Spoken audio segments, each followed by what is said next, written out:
I could shoot to mean a labor dinati. Young canatically. Cam Queen Tigideno. A Sukuba Matam see Tikini ever was in a Pakumum the Pandi. Aginaudo, Nakoigumane, Inspector.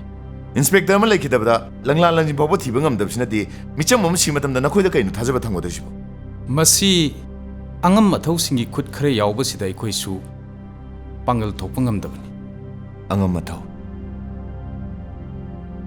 Punamaglock to never num talk Miatpaka Nangi Bosi will pack at the Lebanon. Angamatosing Ramam Chawajum Zagadriver Madu Makti Uniform in a good napangam the Bonaquidine, uniform the Lotto. Angamatosing him another wheel in Colusso. I know which days down one walk. I no one but them to a lady. Ain't a Tiba Tigani. Ain't a lemon company.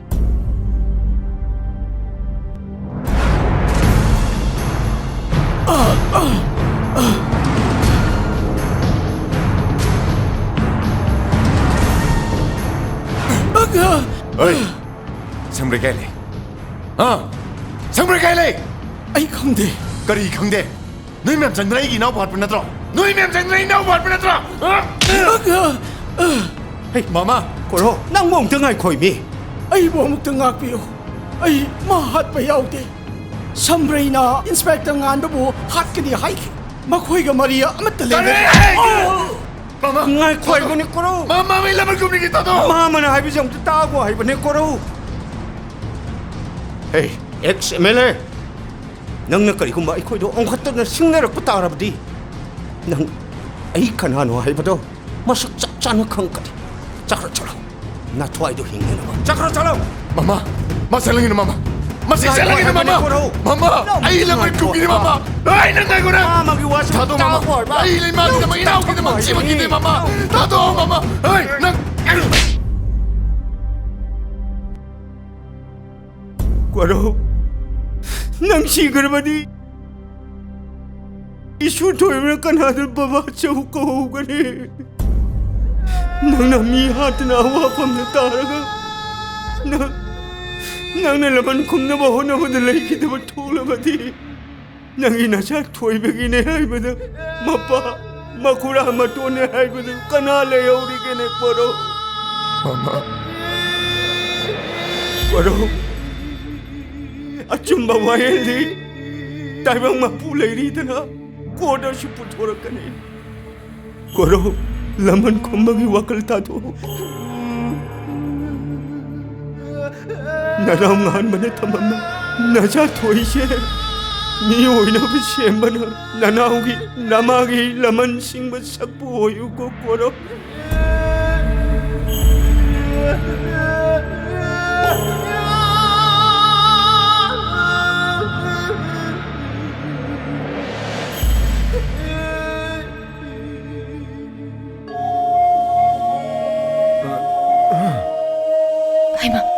Dakuro.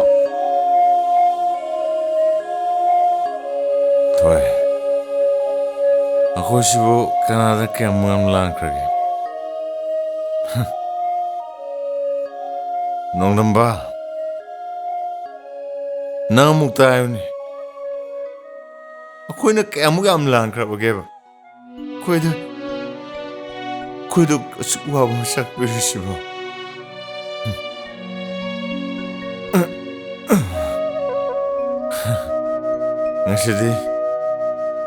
Ngasi ay na nang buwarawi.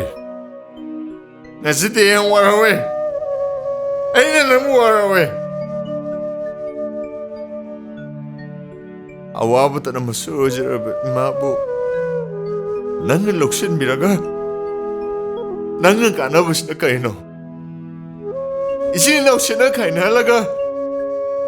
Nang itong jersey na kayo no. Emily, nangi changeng siya Emily. Ay kamu ngamdre.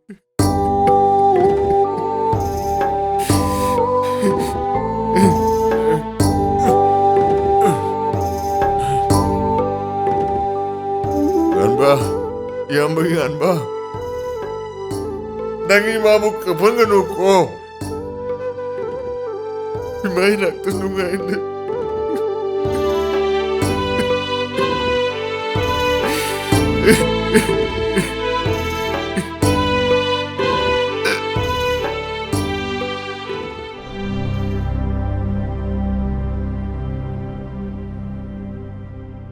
Ibai wafam tho amuk tang khanda biko.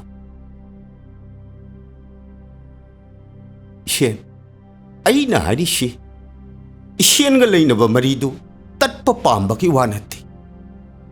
Isha nu pi shi na ha oiri. Hayeng mana mabuk ning warak pangam na badaki laikai wa thok ore kani. Ibai wafam se na sena lale haibadi na sadi. Adubu imung sida isuga imauga laibadagi aikoi hinglibani. Makhoi laitrabadi aikoi hinglubagi kari kanagani ibai. Yaragadi ibai na mama masaga imung siga lainariba mari sidadi tanan biganu. Pare. Ishen adu yauna nungai tragati. Ai isha se pura ro. Hayeng isha na lalamba yawro basune. Aikoi meyam changdena warak si ko ishen. Ibai imau na tawnu ba tawsunu. Ibai gida laige su laisunu. Ai gida laige harisu laisunu. Masa na hani. Khangna sana ba kana gida sat ke harisu sasasunu. Isa sang na aina lohongani ibai. Ishen. Dauda. Yare. Isu se pakhang bharam mena. Mama lakpirame. Bunga. Lakta bu kuire na sathora amini. Napam jadi kai kai yawra ba. Dauda, koi ba chaloi ne. Juda yong mayam le oi. Khong auri ba. Khongi ba. Ba chawna sana poche leibi ne. Ba chawna. Pabo, nungsi thobagi admission toromabani. Day 1 dai class hogodoi ba. Aduna hayeng di ma uniform si lau daba yaroi. Ai pung 8 doi da lage pabo. Bacha, ai school bag to ahan ba lai dadi yaro. Ho, leideni.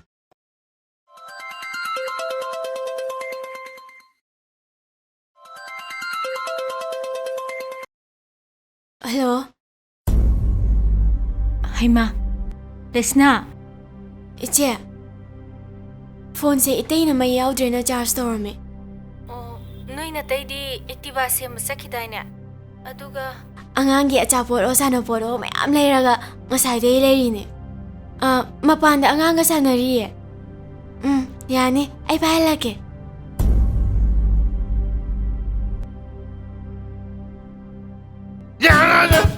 Is it?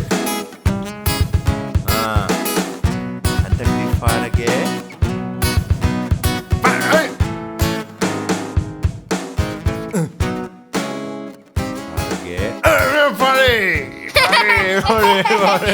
Ite. Ichi na phone pairo o eh.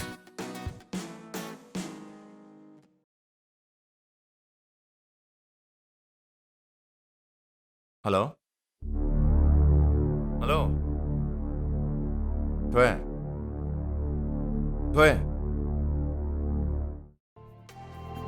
Thoithoi, lesna hoy bukta sambidam si. kaidobuno. Angang school la amani achapom tele biram si na. Lo.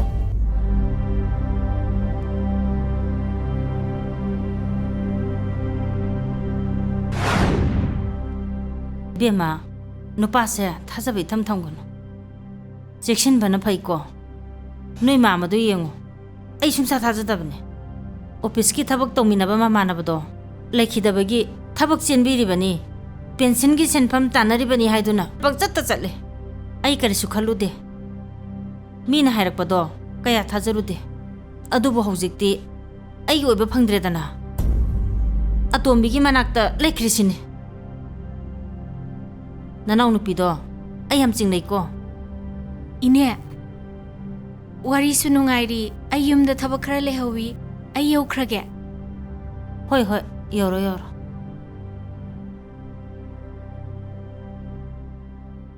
Ite ai moi office tu chatlure. File ama thabagi su clerk amana chaga hekta. Sel do phangdra su to asanu. Sel gi ngakta nati. Akoi ne tumina leithokrade akoi na khoi usiloiteni. Pare. Smain torsi. Office to ayon chalage. Marile na bache sang do angon to loipiro. Yumna ta changusina no si chulang gane. Ite ai changaroige. ꯌꯨꯝꯂꯣꯝꯗꯁꯨ ꯄꯥꯕꯨꯡꯅ ꯆꯪꯉꯛꯑꯣ ꯍꯥꯏ ꯑꯣ ꯁ꯭ꯀꯨꯜꯗꯩꯁꯨ ꯑꯉꯥꯡꯁꯨ ꯂꯧꯒꯗꯕ ꯑꯩ ꯆꯠꯂꯨꯈꯤꯒꯦꯀꯣ ꯏꯇꯩ ꯐꯔꯦꯅꯦ ꯆꯠꯂꯨꯈꯤꯒꯦ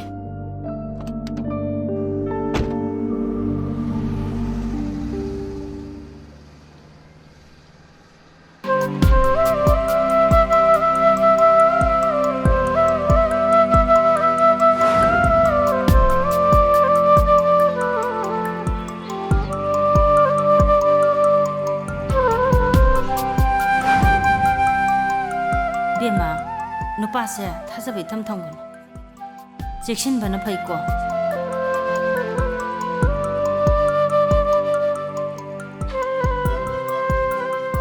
Thôi, nusi thôi bơ bốc châu xí lọ. Mai sáng bơ sinh dòng ta thìn biểu xí lọ. Châu lô xí lô rồi. Ai Satlo. Cái nó sao nó hay trâu? Hắc tăng chơi lô xí cái đó kì. Ai đến nãy, đã xuất sát bè rồi. Em à, sao mà nãy chơi lô xí hay cái năng đam sao cái lấy nó cái gì nó? Ma khơi cái apu paisa mặc tin nãy thế nào? Apu paisa mang nãy trâu cái số lấy sna đó thấy cái nào số nãy. Lấy sna. Miku khuding cái lấy sna, wangang khuding cái lấy sna noi ni cái marak ta lấy mari se kai. Thôi. Nupi sumi ne, thamoi pa le. Ngahak lấy tên năng lấy sna una basali đó. Ai nung aram cái ni khan bro. Thôi. Ai suy sa pio, isa pa me. Isa lấy đi noi cái pa mà đó. Ai yết rồi. Thôi, năng ông ta thắc. Nusi thôi bagi dah mah. Nusi thôi bagi ming dan noi ni ne sali beli sa sa to. Ai khanga moe na khan bro. Pakang li saring ai pun si do kau dine. Thôi. Sana botin bagi nama da noi ani ke arwan beli sa to sa thage habe na tro. Masih ki sana posi da thugai ro loer da. Thôi. Nang wa chơi ông ăn. Anh ngay si sọt cái này co. Ai ne hai sida kai be oge. Nang khang drama ne. Lesna se nanau nu pa ne hek loram banu pi ne. Nang gi nanau nu pi da baw nat ta ba sa sa panang di sa ne sa. Thôi.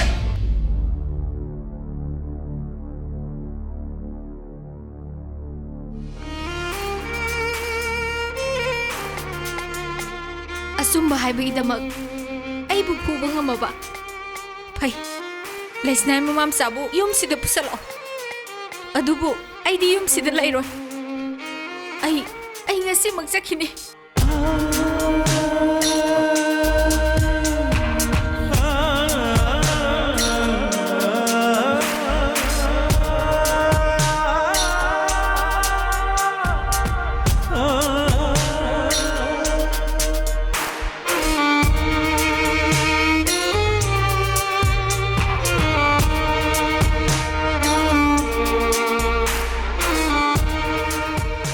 Chắc nó thôi.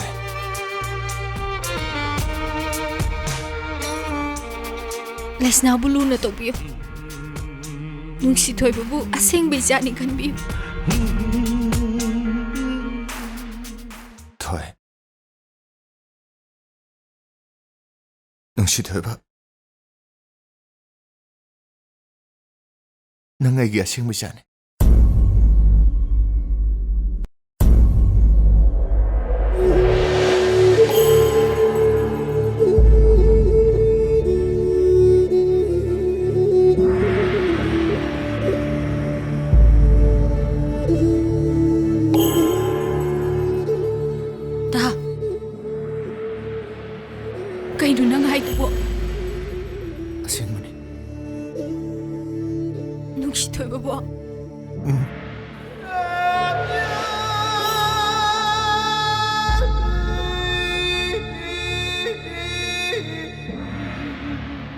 Nusi thôi bác sĩ.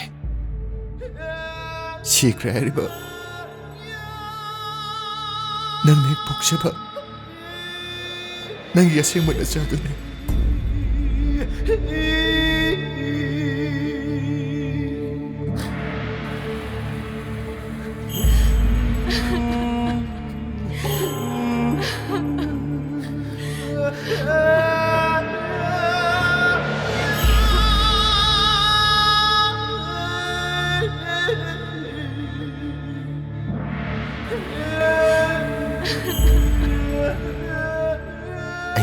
Chelsea.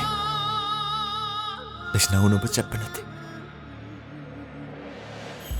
Ijau ni main chat penat.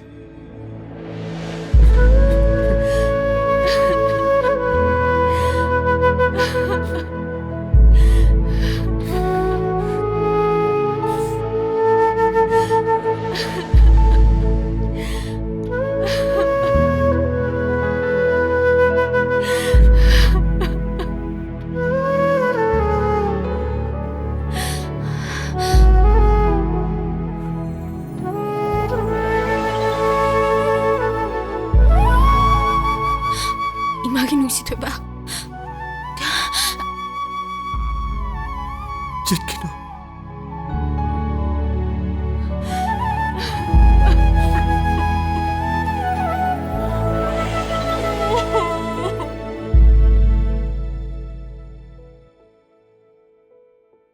이마수 레이키드래 nganbusu tabung thadokre lishna do angang lekitre khangadi mana tawgadawdu nang sukalo agi wakal do khradam or su phajin bangam nanaba aina kana su khangandana ichado inawngan mana thammam bani hajilaga pithokibani hujiti masu machani khanduna nungsina tawri angang sina maram orga akhoi mariam di samduna leri Da, isay mo nagsausi. Isay mo sa uni. Se, sasi ba? Thoithoi, tahatahagano. Kono sasi. Hujik si ahing nongyaini. Nongan ka su wali. Adu isu matakta. Wapam si lisnada kangan bayabus nati. Nung singan ka daw kiyang wali kya. Ay isa po uning mo na nga ori. Da, nung siyam ta nga lalo. Se, am ta nga lalo ba se? Chala se ba se? Chala se ba?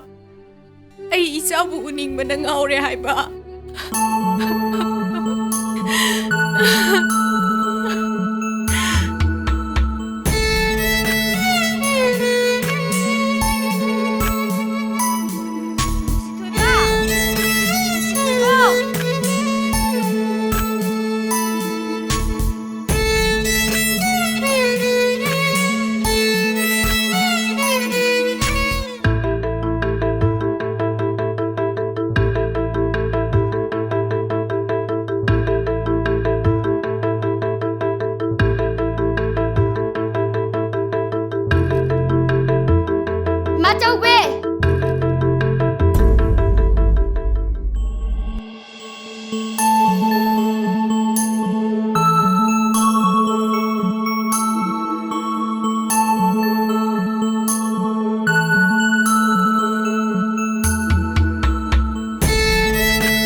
Baca, si pergi macam bina lebih lain, fajar berapa? Fajay, sampai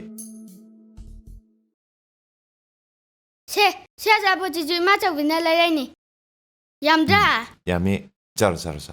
Ayah capek jaga.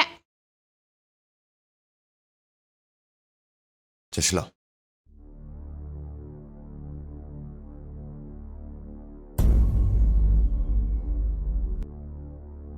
Angang si pugra si. Thoithoi.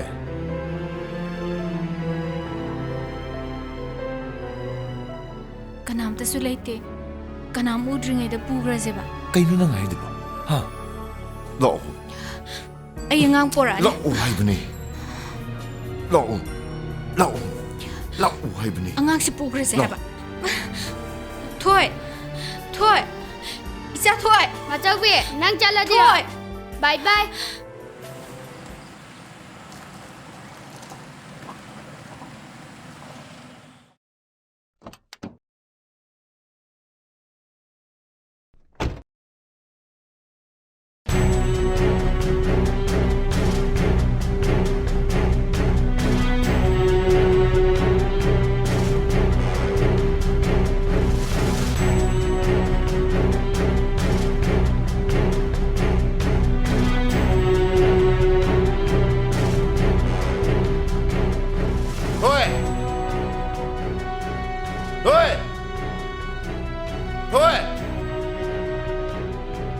Kaysak이잖아. 동주론씨는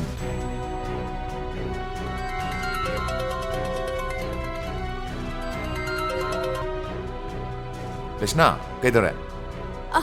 Ite, angang Lairemdre. Ha? Ay school da angang lawba lakpane. Khara su thengdokre. Ado Lesna, nang sumai taro. Nang chiyo igi mani am lebdo na khangbra. Mayung khangbra ba. Nang mui dalao. Ay Leirang.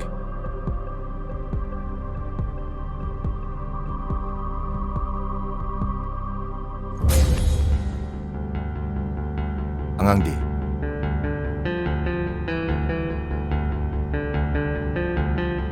Iche. School da angang Lairemdre. Angang lakpra. Pamungda tumi. Nungsi Thoithoi bu. Aina thaba ama chalubadagi halakpada poraba. Phone da oirasu paung tang phawbiradi phagadabani. Aigi phone mai yaudraba. Mama leta. Mama ka chalo ko. Ima, nagdi ay lawba laktu lakte. Aina laktrasu mama chawbina laisidi. Ima, ay langde ki dana. Ima chawbina ne, mina ay lawba lakani langanu haiba. Duna ay langde. Good. Aduni dana. Icha sidi langba phatte ko. Machagwe ay chatlage. Lala. Chalo. Chalo ko. Hoi bachau chatlage. Masau da bai taramo. Bachau bye. La, chasla.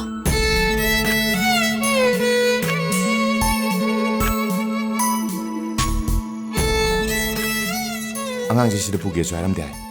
Phone jo optok sele. Lesna na sona kanda pakatna angang mangkren photo sele. Aina nangna puram ni sidong khangabani. Nati, mi bo samwa han ba hungna braba. Nang mu ngawr bo. Ngawre. Ay ngawre. Isabu mi gi mukhuta sinagraga karamba mama oibina ngawroi doino. Isabu ay gi khutta sinabiyo. Se, sinabiyo. Leinari ba mari sinang jukar khalo habni thoi. Lesna na masa se sung nung sina toi si. Nang kem da khangdra. Ay di isabu ni sidabro. Ha, ay di isabu ni siramoena khanbraba. Ay bu nung si khangdaba mira haba.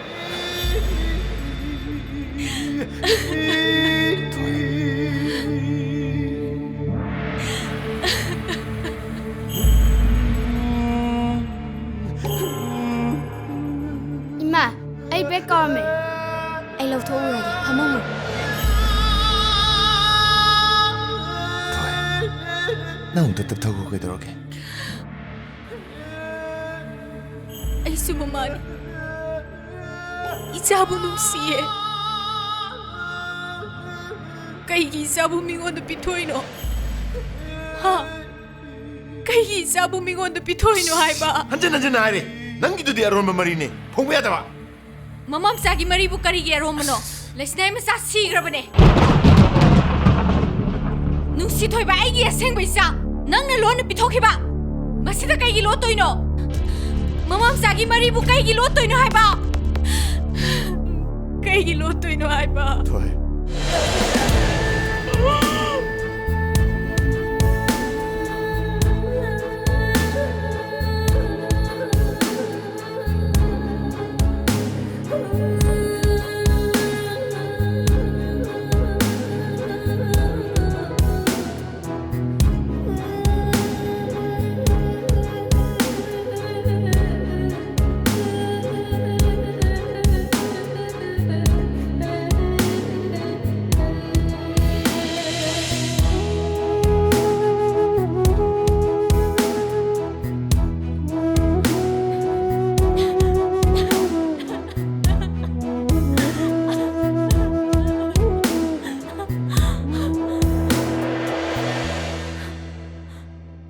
Lesna.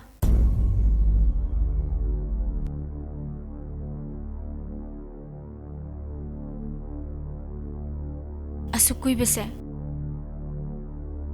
Mama mo bagi thaudang pumnamak nangna phangduna angang siyok lagli. Adubu aishu mama ne. Isabu inakta thamningi. Aigi sado. Ngasidi Mama aingonda muk sinabiyo. Iche, madu aibigano. Icha yaudana ay hingba nga mo eh. ꯑꯩꯗꯤ ꯍꯤꯡꯕ ꯉꯝꯅꯤ ꯈꯟꯕ꯭ꯔꯣ? ꯅꯪꯗꯤ ꯌꯣꯛꯆꯕꯤꯅꯤ. ꯌꯣꯛꯆꯕꯤ ꯅꯪꯅ ꯑꯗꯨ ꯌꯧꯅ ꯅꯨꯡꯁꯤꯔꯒ ꯊꯧꯕꯨꯝ ꯇꯔꯥ ꯅꯥꯎꯄꯨꯔꯤꯕꯤ ꯃꯃꯥ ꯑꯩꯗꯤ ꯅꯨꯡꯁꯤꯔꯝꯃꯣꯏ, ꯋꯥꯔꯝꯃꯣꯏꯅ ꯈꯟꯕ꯭ꯔꯣ?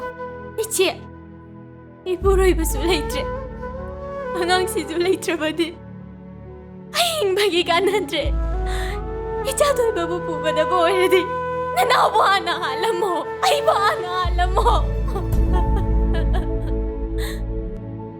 이나우 ꯅꯪꯅ ꯅꯪꯒꯤ ꯑꯋꯥꯕꯗꯨ ꯈꯛ ꯑꯋꯥꯕꯅꯦꯅ ꯈꯜꯂꯤ ꯀꯩꯒꯤꯅꯣ? ꯑꯁꯨꯛ ꯀꯨꯏꯕꯁꯦ ꯅꯪꯗꯤ ꯅꯁꯥ ꯂꯩꯇꯕꯒꯤ ꯑꯋꯥꯕꯗꯣ ꯈꯪꯗꯅ ꯂꯥꯛꯄꯅꯤ. ꯑꯩꯒꯤ ꯍꯦꯛ ꯄꯣꯛꯆꯕ ꯏꯆꯥꯅ ꯅꯪꯒꯤ ꯅꯊꯥꯗ ꯁꯥꯟꯅꯖꯕ ꯏꯃꯥ ꯏꯃꯥ ꯀꯧꯕꯗꯣ ꯑꯩꯁꯨ ꯀꯜꯂꯛꯏ. ꯑꯩꯁꯨ ꯃꯃꯥ ꯑꯃ ꯑꯣꯏꯕ ꯄꯥꯝꯃꯦ. 이사부 이타도 꼬닝해. 이제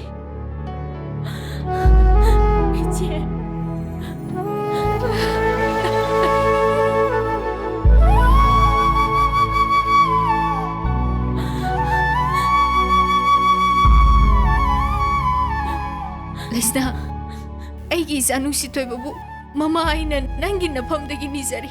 이제 이사부 이건데 시네비요. 아이기 이사부 이건데 시네비요. 야론 눅시 돌발기 자네 가나스 보고 야론 가나나스 마 보고 야로에 다 눅시 돌발 올라에 다 눅시 돌고 있자네 이제는 눅시 돌로 올라에 망원데 신나봐 야로 그러게 보기 너무 타이로 눅시 돌 보기 봐 야로에 다 레스나 그러게 눅시 돌 보기 너 눅시 돌 보기 너 눅시 돌 아이 자네 눅시 돌 바이 자네 이마 이자 보기 너 이마 그나술락디 레스나 세 카리노 이슈디네 삭상드 사라완 로리에 세 응따 답타우세 낭아 목다 와칸도 칸타우세 낭 나타나타바 와칸냠 칼레다 이마 아이야 와 이마